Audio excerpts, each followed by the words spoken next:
on va utiliser que des restes qu'on a pour faire un tout nouveau plat. Il y a beaucoup de personnes qui aujourd'hui ont un tout petit budget et sont désireuses de manger sainement. La nutrition, ça doit être accessible à tous et je vous laisse tout de suite avec ce 5e et dernier jour de défi.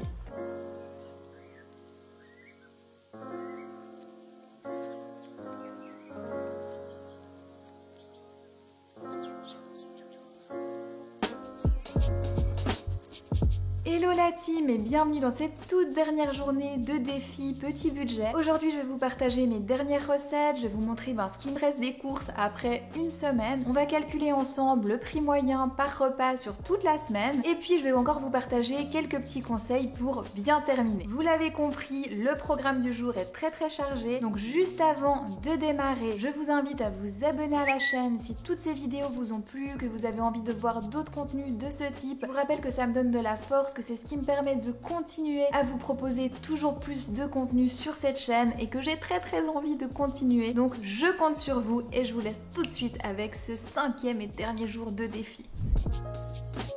Pour bien terminer la semaine de défi, je vous propose un porridge que j'ai appelé le porridge hérisson. Je prends une banane, je l'écrase avec une fourchette. Dans une casserole, je viens verser 40 g de flocons d'avoine. J'ajoute la banane écrasée, je mélange bien le tout. Je viens verser 100 ml d'eau, un quart de cuillère à café d'extrait de vanille. Si vous n'en avez pas, vous pouvez par exemple prendre de la cannelle moulue. Je mets également une pincée de sel, je mélange bien le tout et je vais faire chauffer à feu moyen pendant 3 à 4 minutes et je mélange régulièrement. Durant la cuisson du porridge, je m'occupe des toppings, donc je prends une demi-pomme que je vais découper en tranches très fines et également environ 4-5 amandes que je vais concasser. Le porridge est prêt, je le verse dans un petit bol. Je vais creuser un petit puits dans mon porridge dans lequel je vais déposer un petit peu de compote de pommes. Maintenant, je dispose mes tranches de pommes pour former un hérisson et puis je vais ajouter 1 à 2 cuillères à café de purée de cacahuètes et je termine avec mes petites amandes concassées sur le dessus. On se retrouve donc avec un magnifique porridge à 0,75 centimes d'euros que je vais déguster avec une tisane d'hibiscus. On va pouvoir déguster le porridge du jour, donc je suis très fière de cette petite recette que je trouve très mignonne. Dedans il y a de l'eau à la place du lait, c'est quelque chose qui se fait fréquemment que personnellement je n'ai jamais pratiqué. On verra si ça fait une différence. Dégustons tout ça.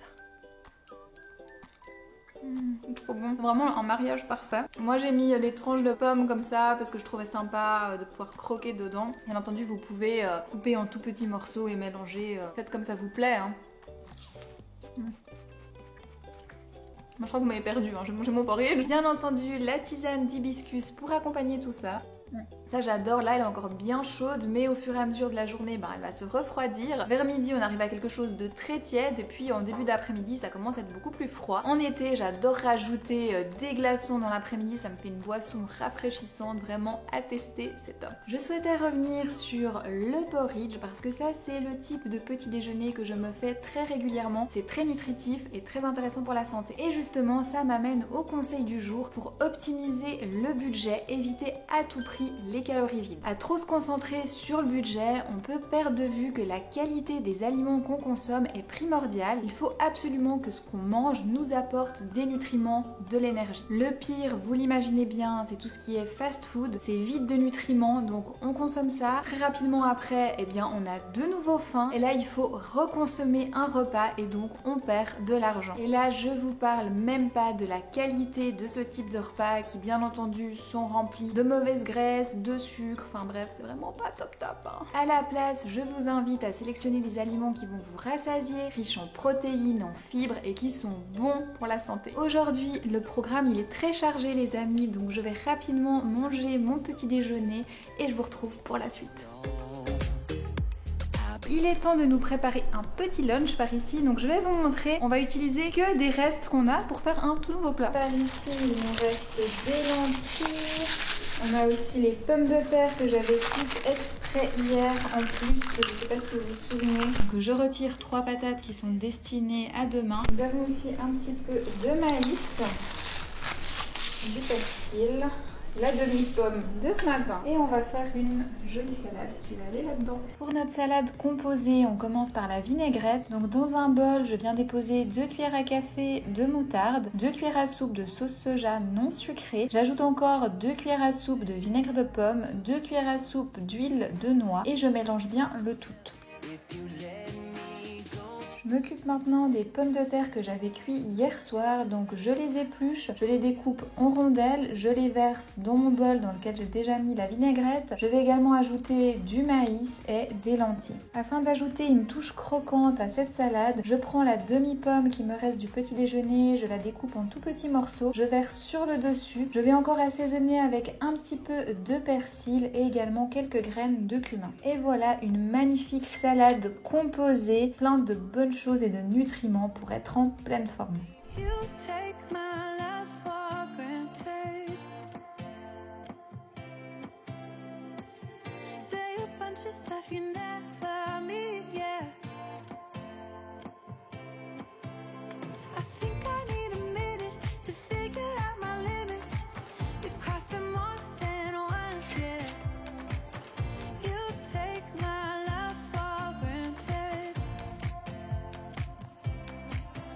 Les amis, on arrive déjà à la dernière collation de ces 5 jours de défi. Ça a passé super vite, je suis vraiment choquée. La collation est là, très gourmande, belle tartine. Je me réjouis de déguster. Je trouve que ça montre vraiment qu'on peut faire des plats différents, des snacks différents, des petits déjeuners différents sur toute une semaine avec finalement une liste d'ingrédients qui est assez restreinte. Et vraiment, pour ça, je suis très contente d'avoir relevé ce défi. J'ai aussi la tisane d'hibiscus qui est là. La combo là, ça va être nickel. Mais avant de déguster, eh bien j'avais envie de parler un petit peu avec vous. Je voulais vous parler un petit peu de la première vidéo du défi puisqu'elle est sortie hier soir sur YouTube. J'ai désormais vos premières réactions et c'est très positif, donc je vous remercie. Vous êtes très nombreux à écrire en commentaire que ça vous aide, que vous trouvez ça super sympa, que vous vous réjouissez de voir les prochaines vidéos et ça vraiment, ça me motive et ça me fait vraiment plaisir. Donc déjà rien que pour les likes et les commentaires, merci, un énorme merci. Pour vous faire un petit retour sur ce qui se dit en commentaire pour le moment. Alors il y a beaucoup d'étudiants qui sont très contents parce que ça les aide, il y en a qui me disent qu'ils vont faire toutes les recettes, ça les motive à fond en fait, donc ça vraiment ça me fait super plaisir. C'est vrai qu'au tout départ, quand j'ai voulu faire une vidéo une semaine dans mon assiette petit budget, c'était pour répondre à une demande d'étudiants qui m'écrivaient en commentaire: s'il te plaît, est-ce que tu peux nous proposer quelque chose autour de ça? Donc voilà, apparemment sur ce point j'ai réussi à satisfaire la demande, donc j'en suis contente. Et puis il y a aussi des mamans par exemple qui m'écrivent, qui me disent: ah mais c'est génial, c'est des choses que mes enfants ils mangent, donc je peux refaire ça, ça va tout à fait s'intégrer dans notre quotidien, merci et tout. Donc bon voilà, je suis très contente de vos retours. Il y en a beaucoup, des très différents aussi, on aura l'occasion de revenir dessus. Ce que je souhaitais vous dire par rapport à ça, c'est que je réponds à ces commentaires et donc vous avez deux options. Déjà vous pouvez vous aussi partager en commentaire, répondre aux autres qui écrivent des commentaires ou me poser vos propres questions, mais vous pouvez aussi lire ce qui se passe en commentaire parce que je sais que certains malheureusement n'osent pas trop écrire, etc.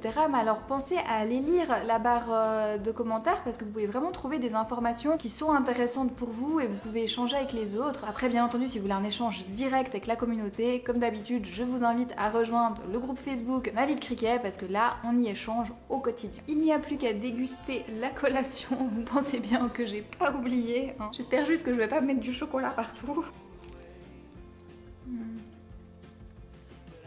Franchement, toute cette semaine, on s'est régalé, non? Dès que je finis la collation, on va aller préparer le repas de ce soir en avance. Comme ça, après, j'aurai utilisé tous les ingrédients du défi et on va pouvoir faire les comptes. Je vous montrerai tout ce qui me reste. On va pouvoir calculer le prix moyen des repas pour toute la semaine. Et puis, on fera une conclusion autour de tout ce qui s'est passé cette semaine.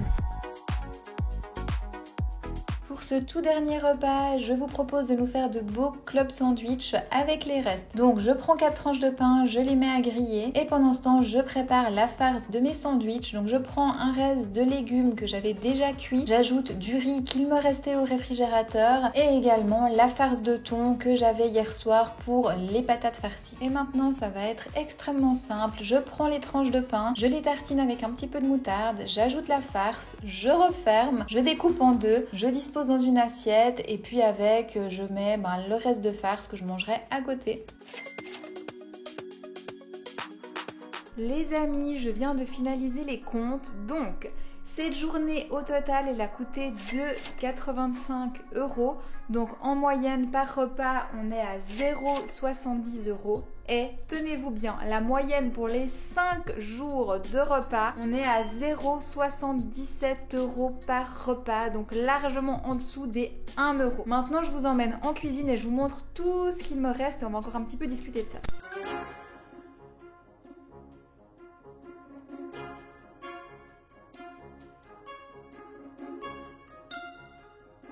Donc je commence par les surgelés et là j'ai bien la moitié d'un paquet, si ce n'est les 3/4 pour les carottes. Le persil, je pense qu'il va durer très longtemps encore. Les légumes couscous, je pense qu'on a bien encore la moitié. Les oignons, pareil. Les pommes, j'en avais 4, il m'en reste 2. Les bananes, par contre, là il me reste qu'une demi-banane. Compote de pommes, je pense qu'il nous reste les 3/4 du pot. Coulis de tomates, alors difficile de vous montrer, mais bon, on avait déjà utilisé une brique entière. Je dirais que on a utilisé une brique un quart, quoi. Donc il nous reste quand même pas mal. Un petit peu de maïs, pas grand chose. Les pommes de terre, je pense qu'il reste 1,5 kg, donc j'avais déjà déduit 1 kg, donc voilà. Les flocons d'avoine, je dirais bien.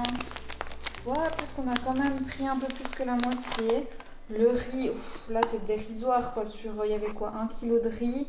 Je pense qu'il reste 900 grammes. Ensuite, on a les pâtes. Là aussi, il reste au moins la moitié, si ce n'est plus. Le pain toast, là, sur les 24 tranches, là, on ne voit pas à travers. Bon, mais je peux vous dire qu'il reste au moins la moitié. Le chocolat, il reste plus de la moitié de la plaque. Les amandes, j'avais estimé que j'allais pas consommer plus de 100 grammes. Donc je pense que là, il reste bien effectivement 300 grammes. La crème, je peux vous dire que c'est encore bien lourd. Donc il reste bien assez. Le fromage, bon, Alex a un petit peu tapé dedans hein, pour ses repas, mais clairement, voilà, il reste plus de la moitié. La purée de cacahuètes, donc ça, je vais vous montrer. Clairement, il en reste pas mal. Je sais pas si vous le voyez. Il reste un bon bout du produit, sachant qu'il est rempli en général jusque ici. Hein. Pour les protéines, il nous reste une boîte de thon. Et puis les œufs, j'ai pas encore regardé. Donc là, il nous reste 4 œufs sur 12.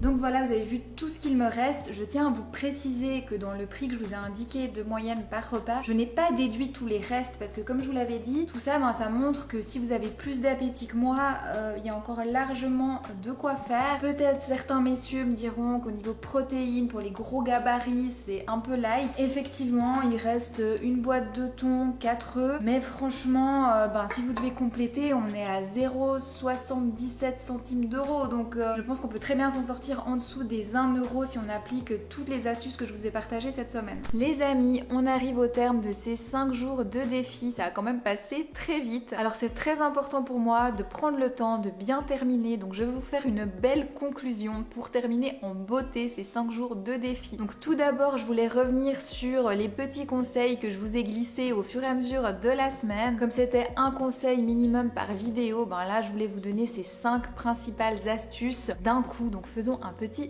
résumé. J'ai pris mes petites notes, comme ça on perd pas de temps, on va droit au but. Donc mes 5 astuces pour garder un budget sous contrôle. Numéro 1, on établit un menu et une liste de courses. Numéro 2, on choisit des aliments qu'on peut utiliser sous différentes formes. Astuce numéro 3, pour éviter le gaspillage, on choisit des produits qui se conservent longtemps. Astuce numéro 4, on profite des rabais de quantité et des actions. Et astuce numéro 5, c'était celle de ce matin, on évite les calories vides. Pour compléter ces astuces, je souhaite revenir sur certains points importants. Quand on souhaite réduire le budget, on se rend compte que la viande c'est cher. Donc pour les protéines, on va rapidement s'intéresser à des sources végétales, comme par exemple les légumineuses, où on aura les lentilles, les pois chiches. Et pour ça, ce que je vous invite à faire, c'est regarder tout ce qui est boîte de conserve. Si vous choisissez bien, que vous prenez des boîtes qui sont avec des produits conservés, cuits, mais nature, donc sans ajout de sel, de sucre ou d'huile, eh bien c'est très intéressant. Non seulement c'est des produits qui se cuisinent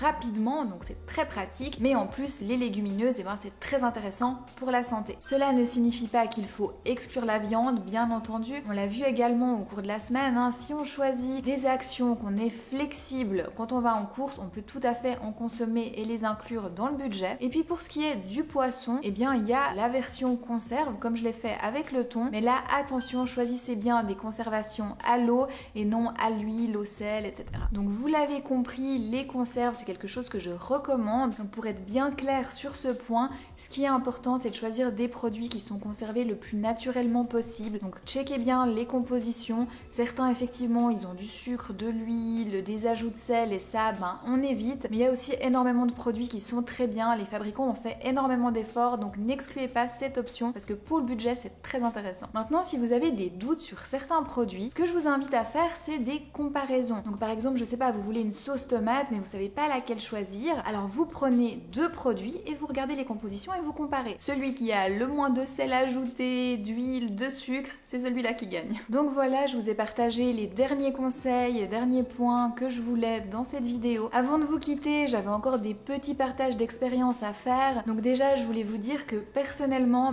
j'ai beaucoup aimé faire ça. J'ai trouvé très intéressant, ça m'a challengé. Il y a eu une fois dans la semaine, je sais pas si vous vous rappelez, où je vous ai dit ah là j'aurais bien voulu un peu de crudité, j'ai peut-être fait une erreur. Et quand j'en ai parlé le soir à Alex, il m'a dit mais tu sais dans le budget tu peux tout à fait te permettre d'aller acheter un petit peu de salade ou quelques carottes, ça va tout à fait jouer, c'est pas un souci. Mais j'ai pas voulu le faire tout simplement parce que je me dis que ça faisait partie de l'expérience en fait. On fait une liste de courses, on fait un menu et on essaye de s'y tenir. C'est vrai qu'aujourd'hui on est dans une société où on consomme énormément, tout est accessible et on oublie en fait de faire avec ce qu'on a. Donc moi j'étais très contente de faire ça et finalement je suis très fière de moi. J'ai aussi remarqué que ça a boosté ma créativité. Il y avait des recettes que je n'avais pas prévues et c'était l'inspiration du moment. De nouveau, on peut faire énormément de choses avec peu d'ingrédients et franchement de s'en rendre compte, c'est génial. Je suis aussi très satisfaite parce que je sais que je contribue à quelque chose de bien avec cette série de vidéos. Il y a beaucoup de personnes qui aujourd'hui ont un tout petit budget et sont désireuses de manger sainement. La nutrition, ça doit être accessible à tous, donc vraiment je suis très contente d'avoir pu apporter ma petite pierre à l'édifice. Cette fois, je crois que tout est dit pour ce défi petit budget. J'estime que je l'ai relevé et j'en suis extrêmement fière, vous l'avez compris. Par la suite, je souhaite vous partager d'autres vidéos de ce type. Je trouve très sympa le concept de venir avec une semaine dans mon assiette divisée en plusieurs vidéos. Ça nous permet de nous retrouver chaque soir, un peu comme pendant les vlogmas. Je sais que vous êtes très nostalgique de cette période et je vous avoue que moi aussi. Par contre, c'est énormément d'organisation, vous vous en doutez. Tourner tous les jours, monter tous les jours et vous proposer rapidement ce contenu, c'est du travail. Donc si ça vous intéresse, ce projet, racontez-moi en commentaire. Si les retours sont positifs, que vous avez envie que je continue de partager sous ce format, vraiment, je continuerai à le faire avec grand plaisir, mais faites-moi des signes, que ce soit en like, en commentaire, en abonnement. Vraiment, c'est ça qui me permet de dire, voilà, ça vaut la peine, je continue sur cette voie. Et comme je le dirai jamais assez souvent, rejoignez-moi dans le groupe Facebook pour partager avec toute la communauté. C'est comme ça qu'on se motive tous ensemble. On est une équipe et puis on veut bien manger, on veut être en bonne santé et on est là pour tous se soutenir. Donc ça se passe dans le groupe Facebook. Il y a également Instagram où je partage au quotidien. C'est aussi là où je vous pose des petites questions pour faire les vidéos. Donc n'hésitez pas à venir faire un petit tour. Sur ce, je crois vraiment que cette fois je vous ai tout dit. Encore une fois, merci d'avoir été présent tout au long du défi. Je me réjouis d'avoir vos réactions en commentaire et j'ai plus qu'à vous dire à mercredi pour une nouvelle vidéo. Ciao!